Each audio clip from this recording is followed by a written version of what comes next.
The rain set early into night, the sullen wind was soon awake. It tore the elm tops down for spite, and did its worst to vex the lake. I listened with heart fit to break, when glided in Porphyria straight. She shut the cold out and the storm, and kneeled and made the cheerless grate blaze up and all the cottage warm, which done she rose and from her form withdrew the dripping cloak and shawl, and laid her soiled gloves by, untied her hat, and let the damp hair fall, and last she sat down by my side, and called me. When no voice replied, she put my arm about her waist, and made her smooth white shoulder bare, and all her yellow hair displaced, and stooping made my cheek lie there, and spread o'er all her yellow hair, murmuring how she loved me, she too weak for all her heart's endeavor to set its struggling passion free, from pride and vainer ties dissever, and give herself to me forever.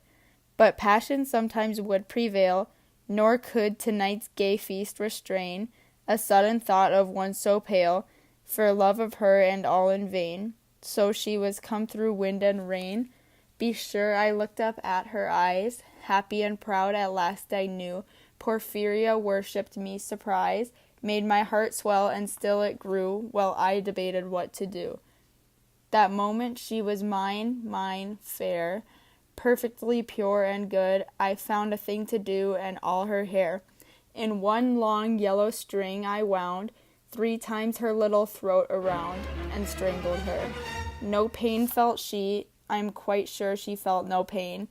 As a shut bud that holds a bee, I warily opened her lids again, laughed the blue eyes without a stain, and I untightened the next tress about her neck. Her cheek once more blushed bright beneath my burning kiss. I propped her head up as before, only this time my shoulder bore her head, which droops upon it still, the smiling rosy little head, so glad it has its utmost will, that all it scorned at once is fled, and I, its love, am gained instead. Porphyria's love, she guessed not how her darling one wish would be heard, and thus we sit together now, and all night long we have not stirred, and yet God has not said a word.